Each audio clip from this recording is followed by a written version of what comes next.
Hello everyone, welcome to Meha's wonderful garden. आज का मेरा पौधा है गुलाब का पौधा। अगर आपके प्लांट में अच्छी ग्रोथ नहीं होती है, फ्लावरिंग नहीं आती हैं, कलियां नहीं बनती हैं और टोटली आप घर की ही चीज़ों पर डिपेंड करते हैं, ऑर्गेनिक फर्टिलाइज़र डालते हैं लेकिन फिर भी अच्छा रिज़ल्ट नहीं मिलता है, केमिकल आप डालना नहीं चाहते हैं, तो घरेलू ऐसी 3-4 चीज़ें हैं जिनका आप प्रयोग करके अपने प्लांट से भरपूर मात्रा में ग्रोथ ले सकते हैं। ग्रोथ होगी तो फ्लावरिंग होगी ही। तो चलिए वीडियो को स्टार्ट करते हैं। तो फर्टिलाइज़र पर जाने से पहले कुछ चीज़ें होती हैं जो प्लांट के लिए बहुत ही ज़्यादा ज़रूरी होती हैं, जिनका मैं समय समय पर बताती भी रहती हूँ अपने वीडियो पर, लेकिन जो नए व्यूवर्स हैं वो नहीं समझते और बार बार पूछते हैं। तो उसमें सबसे पहले नंबर पर जो कि बहुत ही ज़्यादा ज़रूरी है प्लांट के लिए, सनलाइट। अब देखिए धूप खूब अच्छे से निकलने लगी है। हालांकि रात का टेम्परेचर थोड़ा सा डाउन होता है, लेकिन फिर भी धूप बहुत ही अच्छे से निकल रही है। तो आधा फरवरी तक आप जहां पर सूर्य की रोशनी पूरी पड़े वहां पर रखें, और 15 फरवरी के बाद जब धूप बहुत ही ज़्यादा होने लगे तो थोड़ा सा पार्शल शेड में इसको रख दें। अगर पार्शल शेड में रखेंगे तो वहाँ पर जैसे फ्लावरिंग है ये ज़्यादा दिन तक टिकी रहेगी। अगर कलियाँ जो आएंगी वो पूरी मैच्योर होंगी और तब फ्लावर में कन्वर्ट होंगी। कभी कभी टेम्परेचर बहुत ही ज़्यादा हो जाता है तो छोटी ही कलियाँ मैच्योर होने लगती हैं, पूरा ओपन होने लगती हैं, जिसके कारण फ्लावर छोटे ही साइज़ का रह जाता है। तो इस चीज़ का आप ध्यान रखिएगा। दूसरा जो आपको ध्यान रखना है वो है पानी का। अब देखिए धूप खूब अच्छे से निकलने लगी है तो पानी का विशेष ध्यान रखना है। पहले जब दूसरे तीसरे दिन ही पानी डालना होता था, अब रेगुलर पानी डालना है।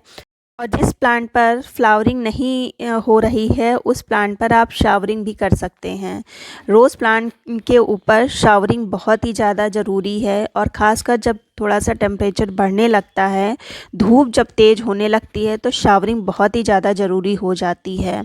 तीसरी चीज़ है, जितने भी फेड फ्लावर हुए हैं, जितनी भी ख़राब पत्तियां हुई हैं, उन सबको आप हटा दीजिए।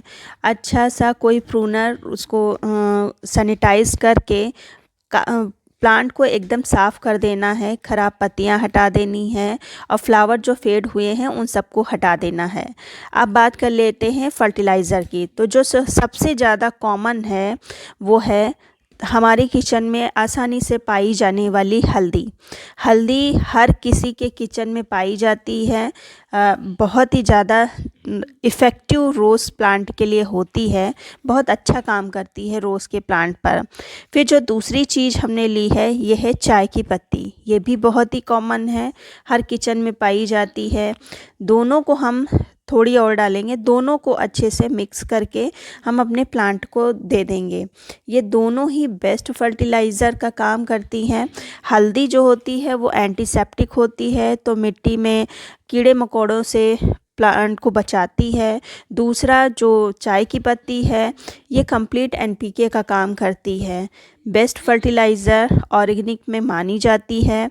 15 दिन में आप इसको दे सकते हैं रोज़ प्लांट की मिट्टी पर। आप इसको लिक्विड बना कर भी दे सकते हैं। लिक्विड बनाने में यह है कि मिट्टी जब सूखी हो तभी दीजिए, गीली मिट्टी में बिल्कुल भी मत दीजिए। अब आगे तो आप हम लिक्विड भी दे सकते हैं, क्योंकि मौसम खुलने लगा है, धूप खूब अच्छे से अब निकलने लगी है, तो इसको आप लिक्विड फॉर्म में भी दे सकते हैं और सॉलिड फॉर्म में भी दे सकते हैं। आगे गर्मी आ रही हैं तो हम लोग ठोस फर्टिलाइज़र या हैवी फर्टिलाइज़र नहीं दे सकते हैं। इस तरह से हल्की फुल्की फर्टिलाइज़र का आप गुलाब पर प्रयोग कर सकते हैं। इससे प्लांट भी हेल्दी बना रहेगा और अच्छे से ग्रोथ करता रहेगा। ये आप दे सकते हैं। यह है कि मिट्टी की आप अच्छे से गुड़ाई कर लें, 1-2 इंच तक मिट्टी की गुड़ाई कर लें और फिर मिट्टी में डाल दें, ऊपर से पानी डाल दें। अच्छी फर्टिलाइज़र है और सबसे ख़ास बात है कि ये फ्री की है। अब जो दूसरी फर्टिलाइज़र की बात करी जाए तो ये भी बहुत ही अच्छी बेहतरीन फर्टिलाइज़र है और सर्दियों के लिए तो बेस्ट फर्टिलाइज़र है। यह है सरसों की खली का फर्टिलाइज़र। तो बनाना कैसे है, 1 गिलास पानी में थोड़ी सी सरसों की खली रात भर के लिए भिगो के रख देना है। अब इस समय मौसम अच्छा हो रहा है तो 2-3 दिन में ही फर्मेंट हो जाएगी। लेकिन जब नवंबर दिसंबर में जब बहुत ही ज़्यादा कोहरा वगैरह पड़ रहा था तो कम से कम 4-5 दिन लग रहे थे इनको फर्मेंट होने में। तो 3 दिन के बाद कुछ इस तरह की हो गई है। लेकिन सर्दियों में जब कोहरा वोहरा पड़ रहा होता है तब इसको 3-4 दिन तो लग ही जाते हैं। गर्मियों में आप अगर बनाते हैं तो कैसे देना है वो मैं आगे बताती हूँ। गर्मियों में देने का तरीका अलग होता है। अभी मैं बात कर रही हूँ कि आप जनवरी में कैसे दे सकते हैं। तो देखिए ये फर्मेंट हो चुका है, 3 दिन के बाद कुछ इस तरह से हो जाएगी इस मौसम में सरसों की खली। फिर इसको हम जितना ये पानी है उतना उसमें देखिए डालना कितना है, देखिए ये इतना निकालना है, इसको मिक्स करना है। मतलब कहने का मतलब ये है कि बहुत ही हल्का फर्टिलाइज़र बनाना है, बहुत ही ज़्यादा थिक नहीं होनी चाहिए। और गर्मियों में देने का तरीका बिल्कुल जस्ट डबल हो जाएगा, जितना आपने पानी लिया है उसका डबल कर देना है। मतलब बहुत ही ज़्यादा हल्का होना चाहिए क्योंकि ये गर्म फर्टिलाइज़र मानी जाती है। फिर जो तीसरी चीज़ है ये भी बेस्ट फर्टिलाइज़र है। इसको मैंने अभी रिसेंटली एक वीडियो में बताया है और कई और वीडियो में भी बता चुकी हूँ। ये अच्छी फर्टिलाइज़र है, मैं रेगुलर इसका प्रयोग करती हूँ। तो एलोवेरा की 2-3 पत्तियों को किसी भारी चीज़ से क्रश कर लेना है और उसको 2 ग्लास पानी में भिगो देना है। दूसरी चीज़ जो डालनी है वो है चाय की पत्ती का।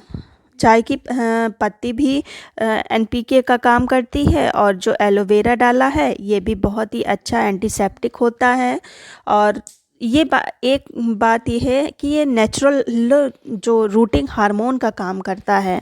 तो अगर रूट में कोई प्रॉब्लम होती है पौधे में तो उसको हील करने के लिए बेस्ट माना जाता है। तो मैंने देखिए 1.5 चम्मच चाय की पत्ती डाली है और 2 एलोवेरा की लीफ थी।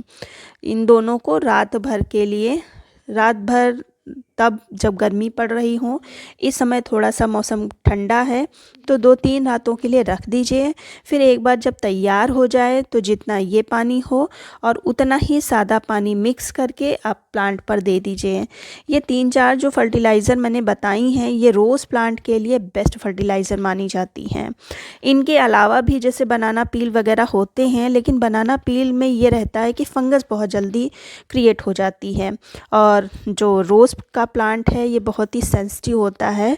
तो बनाना पील फर्टिलाइज़र से थोड़ा सा बचें।